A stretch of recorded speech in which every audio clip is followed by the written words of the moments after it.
ನಮಸ್ಕಾರ, ಎಲ್ಲರಿಗೂ ಸ್ವಾಗತ. 50 ವರ್ಷ ದಾಟಿದ ನಂತರ ಕ್ಯಾನ್ಸರ್ ಅಪಾಯವನ್ನು 61% ಕಡಿಮೆ ಮಾಡುವ 5 ದೈನಂದಿನ ಅಭ್ಯಾಸಗಳು ಯಾವುವು ಅಂತ ಇವತ್ತು ನೋಡೋಣ. ಈ ವಿಶೇಷ ವಿವರಣೆಯಲ್ಲಿ ವಿಜ್ಞಾನ ಆಧಾರಿತ ಆ 5 ಶಕ್ತಿಶಾಲಿ ಅಭ್ಯಾಸಗಳನ್ನು ಒಂದೊಂದಾಗಿ ತಿಳಿದುಕೊಳ್ಳೋಣ. ಹೌದು, ನೀವು ಕೇಳಿದ್ದು ಸರಿನೇ. 61%. ಹಾರ್ವರ್ಡ್ನ ಒಂದು ಮಹತ್ವದ ಅಧ್ಯಯನ ಇದನ್ನೇ ಹೇಳುತ್ತೆ. ಕೆಲವು ನಿರ್ದಿಷ್ಟ ದೈನಂದಿನ ಅಭ್ಯಾಸಗಳು ನಮ್ಮ ಕ್ಯಾನ್ಸರ್ ಅಪಾಯವನ್ನ ಇಷ್ಟು ದೊಡ್ಡ ಪ್ರಮಾಣದಲ್ಲಿ ಕಡಿಮೆ ಮಾಡಬಲ್ಲವು. ಮತ್ತು ಇದು ಯಾವುದೇ ದುಬಾರಿ ಮಾತ್ರೆಗಳಿಂದಲ್ಲ, ನಮ್ಮ ಜೀವನ ಶೈಲಿಯಲ್ಲಿನ ಸರಳ ಬದಲಾವಣೆಗಳಿಂದಲೇ ಸಾಧ್ಯ. ಆದ್ರೆ ಈ 5ರಲ್ಲಿ ಒಂದು ಅಭ್ಯಾಸ ಇದೆಯಲ್ಲ, ಅದನ್ನ ತಿಳಿಯಲು ಕೊನೆಯವರೆಗೂ ಕಾಯಲೇಬೇಕು. ಯಾಕೆ ಗೊತ್ತಾ? ಡಾಕ್ಟರ್ ವಿಲಿಯಂ ಲೀ ಹೇಳೋ ಪ್ರಕಾರ 60 ವರ್ಷ ದಾಟಿದ 90% ಜನ ಇದನ್ನ ಸಂಪೂರ್ಣವಾಗಿ ತಪ್ಪಾಗಿ ಮಾಡ್ತಿದ್ದಾರಂತೆ. ಇದೊಂದನ್ನ ಸರಿಪಡಿಸ್ಕೊಂಡ್ರೆ ಸಾಕು, ಕ್ಯಾನ್ಸರ್ ಅಪಾಯವನ್ನು ಅರ್ಧದಷ್ಟು ಕಡಿಮೆ ಮಾಡ್ಕೊಳ್ಬಹುದು ಅಂತ ವಿಜ್ಞಾನ ಹೇಳುತ್ತೆ. ಸರಿ, ಹಾಗಾದ್ರೆ ನಮ್ಮ ಪಟ್ಟಿಯನ್ನ ರಿವರ್ಸ್ ಆರ್ಡರ್ನಲ್ಲಿ ಶುರು ಮಾಡೋಣ. ಅಂದ್ರೆ ನಂಬರ್ 5 ಮತ್ತು 4.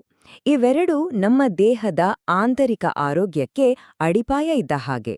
ಇವುಗಳಿಲ್ಲದೆ ಬೇರೆ ಅಭ್ಯಾಸಗಳು ಅಷ್ಟು ಪರಿಣಾಮಕಾರಿಯಾಗಿರುವುದಿಲ್ಲ. ನಮ್ಮ ಲಿಸ್ಟ್ನಲ್ಲಿ 5ನೇ ಸ್ಥಾನದಲ್ಲಿರೋದು ಮಾರ್ನಿಂಗ್ ಹೈಡ್ರೇಷನ್. ಅಂದ್ರೆ ಬೆಳಿಗ್ಗೆ ಎದ್ದ ತಕ್ಷಣ 16ರಿಂದ 20 ಔನ್ಸ್ ನೀರು ಕುಡಿಯೋದು. ಇದೇನಪ್ಪ ಇಷ್ಟು ಸಿಂಪಲ್ ಅಂತ ಅನ್ಕೋಬೇಡಿ, ಇದ್ರ ಹಿಂದಿರೋ ಸೈನ್ಸ್ ಮಾತ್ರ ಅದ್ಭುತವಾಗಿದೆ. ಹಾಗಾದ್ರೆ ಇದು ಯಾಕಿಷ್ಟು ಮುಖ್ಯ?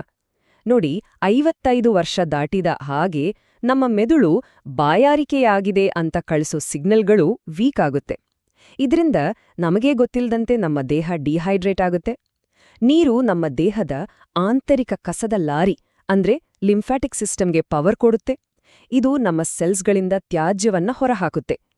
ಸರಿಯಾಗಿ ನೀರು ಕುಡಿಯೋದ್ರಿಂದ ಆಟೋಫೇಜಿ ಅಂದ್ರೆ ನಮ್ಮ ಸೆಲ್ಸ್ ತಮ್ಮನ್ನು ತಾವೇ ಕ್ಲೀನ್ ಮಾಡ್ಕೊಳ್ಳೋ ಪ್ರಾಸೆಸ್ ಕೂಡ ಮತ್ತೆ ಚುರುಕಾಗುತ್ತೆ.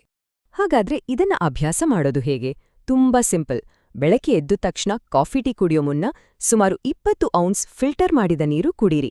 ಅದಕ್ಕೆ ಒಂದ್ ಸ್ವಲ್ಪ ನಿಂಬೆ ರಸ ಹಿಂಡಿದ್ರೆ ಅದರ ಆಂಟಿ ಟ್ಯೂಮರ್ ಗುಣಗಳಿಂದ ಇನ್ನಷ್ಟು ಒಳ್ಳೆಯದು. ಇದರ ಜೊತೆಗೆ ಇಲ್ಲೊಂದು ಸಿನರ್ಜಿ ಟಿಪ್ ಇದೆ. ನೀರು ಕುಡಿದ ನಂತರ ಕೇವಲ 10 ನಿಮಿಷ ಲಘುವಾದ ವ್ಯಾಯಾಮ ಅಥವಾ ವಾಕಿಂಗ್ ಮಾಡಿದ್ರೆ ದುಗ್ಧರಸದ ಹರಿವು 40% ಹೆಚ್ಚಾಗತ್ತೆ. ಈಗ 4ನೇ ಅಭ್ಯಾಸದ ಕಡೆಗೆ ಬರೋಣ. ಇದು ನಮ್ಮ ಅಡುಗೆ ಮನೆಯಲ್ಲೇ ಇರುವ ಒಂದು ಶಕ್ತಿಶಾಲಿ ಅಸ್ತ್ರ: ಮೊಸರು, ಕೆಫೀರ್ ಮತ್ತು ಸೌರ್ಕ್ರಾಟ್ನಂತಹ ಹುದುಗಿಸಿದ ಆಹಾರಗಳು. ಈ ಆಹಾರಗಳು ನಮ್ಮ ಕರುಳಿನಲ್ಲಿರುವ ಒಳ್ಳೆಯ ಬ್ಯಾಕ್ಟೀರಿಯಾಗಳಿಗೆ ಬ್ಯೂಟಿರೇಟ್ ಅನ್ನೋ ಒಂದು ಸೂಪರ್ ಫುಡ್ ಉತ್ಪಾದಿಸಲು ಸಹಾಯ ಮಾಡುತ್ತೆ. ಈ ಬ್ಯೂಟಿರೇಟ್ ಒಂದು ಸೆಕ್ಯೂರಿಟಿ ಗಾರ್ಡ್ ತರ ಕೆಲಸ ಮಾಡುತ್ತೆ. ಇದು ಕರುಳಿನಲ್ಲಿರೋ ಕ್ಯಾನ್ಸರ್ ಪೂರ್ವ ಜೀವಕೋಶಗಳನ್ನು ಗುರುತಿಸಿ ಅವುಗಳಿಗೆ ಸ್ವಯಂ ನಾಶ ಆಗುವಂತೆ ಅಂದ್ರೆ ಅಪೊಪ್ಟೋಸಿಸ್ ಆಗುವಂತೆ ಆದೇಶ ಕೊಡುತ್ತೆ. ಇದರ ಪರಿಣಾಮ ಎಷ್ಟಿರುತ್ತೆ ಅನ್ನೋದಕ್ಕೆ ಮಾರ್ಗರೆಟ್ ಅವರ ಕಥೆಯೇ ಸಾಕ್ಷಿ. ತಮ್ಮ ಆಹಾರದಲ್ಲಿ ಹುದುಗಿಸಿದ ಆಹಾರಗಳನ್ನ ಸೇರ್ಸ್ಕೊಂಡ ಕೇವಲ 90 ದಿನಗಳಲ್ಲಿ ಅವರ ದೇಹದ ಉರಿಯೂತದ ಮಾರ್ಕರ್ 38% ಕಡಿಮೆಯಾಗಿತ್ತು. ಇದನ್ನ ನೋಡಿ ವೈದ್ಯರೇ ಬೆರಗಾಗಿದ್ರು. ನಮ್ಮ ಫೌಂಡೇಶನ್ ಈಗ ಸ್ಟ್ರಾಂಗ್ ಆಗಿದೆ. ಈಗ ಮುಂದಿನ 2 ಅಭ್ಯಾಸಗಳತ್ತ ಹೋಗೋಣ. ಇವು ನೇರವಾಗಿ ನಮ್ಮ ಸೆಲ್ ಲೆವೆಲ್ನಲ್ಲಿ ಆಕ್ಟಿವ್ ಡಿಫೆನ್ಸ್ ಸಿಸ್ಟಮ್ ತರ ಕೆಲಸ ಮಾಡ್ತವೆ. 3ನೇ ಸ್ಥಾನದಲ್ಲಿರೋದು ಮೆಟಬಾಲಿಕ್ ವಾಕಿಂಗ್. ಕೇಳಿ, ಇದು ಸುಮ್ನೆ ಪಾರ್ಕ್ನಲ್ಲಿ ಅಡ್ಡಾಡಿದ ಹಾಗಲ್ಲ. ಇದೊಂದು ನಿರ್ದಿಷ್ಟ ಉದ್ದೇಶಪೂರ್ವಕವಾದ ನಡೆಗೆ. ಈ ವಾಕಿಂಗ 2 ರೀತಿ ಕೆಲಸ ಮಾಡುತ್ತೆ. ಮೊದಲನೇದಾಗಿ, ಇದು ರಕ್ತದಲ್ಲಿರೋ ಹೆಚ್ಚುವರಿ ಗ್ಲೂಕೋಸ್ನ ಖಾಲಿ ಮಾಡುತ್ತೆ. ಇದರಿಂದ ಕ್ಯಾನ್ಸರ್ ಕೋಶಗಳ ಮುಖ್ಯ ಇಂಧನವೇ ಖಾಲಿಯಾದ ಹಾಗಾಗುತ್ತೆ. ಎರಡನೇದಾಗಿ, ಇದು ನಮ್ಮ ದೇಹದ ಪ್ರತಿಯೊಂದು ಭಾಗಕ್ಕೂ ಆಮ್ಲಜನಕವನ್ನ ತಲುಪಿಸುತ್ತೆ. ಇದು ಕ್ಯಾನ್ಸರ್ಗೆ ಪ್ರತಿಕೂಲವಾದ ವಾತಾವರಣವನ್ನ ಸೃಷ್ಟಿಸುತ್ತೆ. ಅಷ್ಟೇ ಅಲ್ಲ, ವಯಸ್ಸಾದಂತೆ ಕಡಿಮೆಯಾಗುವ ಮೈಟೋಕಾಂಡ್ರಿಯಾಗಳನ್ನ ಅಂದ್ರೆ ನಮ್ಮ ಜೀವಕೋಶಗಳ ಪವರ್ ಹೌಸ್ಗಳನ್ನ ಮತ್ತೆ ಹೆಚ್ಚಿಸಲು ಇದು ಸಹಾಯ ಮಾಡುತ್ತೆ. ಅಂಕಿಅಂಶಗಳೇ ಎಲ್ಲವನ್ನೂ ಹೇಳುತ್ತೆ ನೋಡಿ. ಒಂದು ದೊಡ್ಡ ಮೆಟಾ ಅನಾಲಿಸಿಸ್ ಪ್ರಕಾರ ಈ ಅಭ್ಯಾಸವು ಕರುಳಿನ ಕ್ಯಾನ್ಸರ್ ಅಪಾಯವನ್ನ 42%, ಸ್ತನ ಕ್ಯಾನ್ಸರನ್ನ 38% ಮತ್ತು ಶ್ವಾಸಕೋಶದ ಕ್ಯಾನ್ಸರನ್ನ 27% ಕಡಿಮೆ ಮಾಡಬಲ್ಲದು. ಈಗ ನಾವು ನಮ್ಮ ಪಟ್ಟಿಯಲ್ಲಿ 2ನೇ ಸ್ಥಾನಕ್ಕೆ ಬಂದಿದ್ದೇವೆ. ಇದು ಸಲ್ಫೊರಾಫಿನ್ ಭರಿತ ಆಹಾರಗಳ ಸರದಿ. ಅಂದರೆ ಬ್ರೊಕೋಲಿ, ಹೂಕೋಸು, ಎಲೆಕೋಸಿನಂತಹ ತರಕಾರಿಗಳು. ಈ ತರಕಾರಿಗಳಲ್ಲಿರೋ ಸಲ್ಫೊರಾಫೇನ್ ನಮ್ಮ ದೇಹದಲ್ಲಿ NRF2 ಅನ್ನೋ ಒಂದು ಮಾಸ್ಟರ್ ಜೆನೆಟಿಕ್ ಸ್ವಿಚ್ ಅನ್ನು ಆನ್ ಮಾಡುತ್ತೆ. ಇದನ್ನ ನಮ್ಮ DNA ಯ ಸೆಕ್ಯೂರಿಟಿ ಚೀಫ್ ಅಂತಲೇ ಕರೀಬಹುದು. ಇದು ಆನ್ ಆದ ತಕ್ಷಣ ಡ್ಯಾಮೇಜ್ ಆದ ಡಿಎನ್ಎಯನ್ನ ಸರಿಪಡಿಸುವ 200ಕ್ಕೂ ಹೆಚ್ಚು ರಕ್ಷಣಾತ್ಮಕ ಜೀನ್ಗಳು ಆಕ್ಟಿವೇಟ್ ಆಗತ್ತೆ. ವಯಸ್ಸಾದಂತೆ ಸ್ಲೋ ಆಗೋ ಈ ಸಿಸ್ಟಮ್ಗೆ ಇದು ಮತ್ತೆ ಜೀವ ಕೊಡುತ್ತೆ.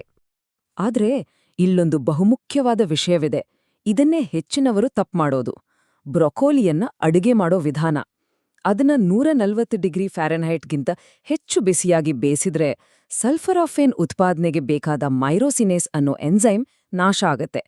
ಹಾಗಾಗಿ ಸರಿಯಾದ ವಿಧಾನ ಅಂದ್ರೆ ಬ್ರೊಕೋಲಿಯನ್ನ ಕತ್ತರಿಸಿ ನಂತರ 40 ನಿಮಿಷಗಳ ಕಾಲ ಹಾಗೆಯೇ ಬಿಟ್ಟು ನಂತರ ಕೇವಲ 3-4 ನಿಮಿಷ ಹಬೆಯಲ್ಲಿ ಬೇಯಿಸಬೇಕು ಅಷ್ಟೇ. ಸರಿ, ಈಗ ನಾವು ಕಾಯುತ್ತಿದ್ದ ಆ ಕ್ಷಣ ಬಂದೇ ಬಿಟ್ಟಿತು.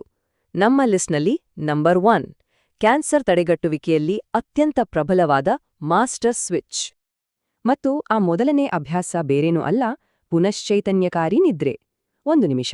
ಇದು ಕೇವಲ ನಿದ್ರೆ ಮಾಡೋದಲ್ಲ, ಇದೊಂದು ನಿರ್ದಿಷ್ಟ ಗುಣಮಟ್ಟ ಮತ್ತು ಸಮಯದ ನಿದ್ರೆ. ವಿಜ್ಞಾನಿಗಳು ಇದಕ್ಕೆ ಆಂಕೊಲಾಜಿಕಲ್ ಸ್ಲೀಪ್ ಆರ್ಕಿಟೆಕ್ಚರ್ ಅಂತ ಕರೆಯುತ್ತಾರೆ.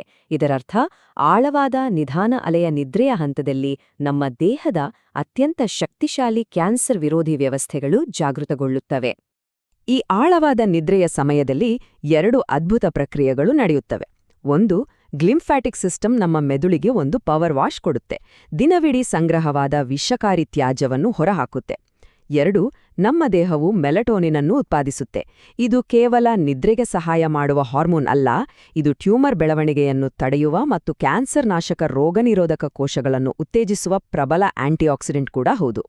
ಇದರ ಮಹತ್ವ ಎಷ್ಟಿದೆ ಅನ್ನೋದಕ್ಕೆ ಈ ನಂಬರ್ ನೋಡಿ. 60 ವರ್ಷ ಮೇಲ್ಪಟ್ಟ ವಯಸ್ಕರು ಪ್ರತಿದಿನ 7ರಿಂದ 8.5 ಗಂಟೆಗಳ ಕಾಲ ಕ್ವಾಲಿಟಿ ನಿದ್ರೆ ಮಾಡಿದ್ರಿ ಅವರಲ್ಲಿ ಕ್ಯಾನ್ಸರ್ನಿಂದಾಗುವ ಮರಣ ಪ್ರಮಾಣ 48% ಕಡಿಮೆ ಇರುತ್ತೆ. ಅದಕ್ಕೆ ಅಲ್ವಾ ಇದನ್ನ ಮಾಸ್ಟರ್ ಸ್ವಿಚ್ ಅನ್ನೋದು. ಹಾಗಾದ್ರೆ ಈ ಎಲ್ಲಾ 5 ಅಭ್ಯಾಸಗಳನ್ನು ಒಟ್ಟಿಗೆ ಸೇರಿಸಿ ನಮ್ಮ ದೈನಂದಿನ ತಡೆಗಟ್ಟುವಿಕೆ ಯೋಜನೆ ಹೇಗಿರ್ಬೇಕು ಅಂತ ಒಂದು ಸಾರಿ ನೋಡೋಣ. ಇಲ್ಲಿ ನೋಡಿ, ಬೆಳಗಿನ ಜಲೀಕರಣ, ದೈನಂದಿನ ಹುದುಗಿಸಿದ ಆಹಾರಗಳು, ಮೆಟಬಾಲಿಕ್ ವಾಕಿಂಗ್, ಸಲ್ಫೋರಾಫೇನ್ ಭರಿತ ಆಹಾರಗಳು ಮತ್ತು ಕೊನೆಯದಾಗಿ ಪುನಶ್ಚೈತನ್ಯಕಾರಿ ನಿದ್ರೆ. ಇವು ಒಂದೊಂದೇ ಕೆಲಸ ಮಾಡೋದಕ್ಕಿಂತ ಒಟ್ಟಾಗಿ ಒಂದು ಸಮಗ್ರ ರಕ್ಷಣಾ ವ್ಯವಸ್ಥೆಯಾಗಿ ಕೆಲಸ ಮಾಡುತ್ತವೆ. ಈ ಒಂದು ಸ್ಫೂರ್ತಿದಾಯಕ ಮಾತಿನೊಂದಿಗೆ ಮುಗಿಸೋಣ. ತಡೆಗಟ್ಟುವಿಕೆಗೆ ನೀವು ತುಂಬಾ ವಯಸ್ಸಾದವರಲ್ಲ. ವಿಜ್ಞಾನಕ್ಕೆ ಯಾವುದೇ ವಯಸ್ಸಿನ ಮಿತಿಯಿಲ್ಲ. ಇದರರ್ಥ ಇವತ್ತಿನಿಂದಲೇ ಈ ಬದಲಾವಣೆಗಳನ್ನು ಶುರು ಮಾಡಲು ಖಂಡಿತ ತಡವಾಗಿಲ್ಲ. ಈ ಅಮೂಲ್ಯವಾದ ಮಾಹಿತಿ ಹೆಚ್ಚು ಜನರನ್ನು ತಲುಪಬೇಕು. ಇದಕ್ಕಾಗಿ ಮೂಲ ವಿಷಯ ರಚನೆಕಾರರದ್ದು ಒಂದು ಸಣ್ಣ ಮನವಿಯಿದೆ. ಈ ವೈಜ್ಞಾನಿಕವಾಗಿ ದೃಢಪಟ್ಟ ಆರೋಗ್ಯ ಮಾಹಿತಿ ಎಲ್ಲರಿಗೂ ಸಹಾಯವಾಗಲಿ ಅಂತ ಈ ಪ್ರಯತ್ನಕ್ಕೆ ಬೆಂಬಲ ನೀಡಲು ದಯವಿಟ್ಟು ಲೈಕ್ ಮಾಡಿ, ಸಬ್ಸ್ಕ್ರೈಬ್ ಆಗಿ ಮತ್ತು ನಿಮ್ಮ ಪ್ರೀತಿಪಾತ್ರರೊಂದಿಗೆ ಇದನ್ನ ಹಂಚಿಕೊಳ್ಳಿ. ನಿಮ್ಮ ಪ್ರತಿಯೊಂದು ಬೆಂಬಲವು ಲೈಕ್ ಮಾಡಿ, ಸಬ್ಸ್ಕ್ರೈಬ್ ಮಾಡಿ ಮತ್ತು ಶೇರ್ ಮಾಡಿ.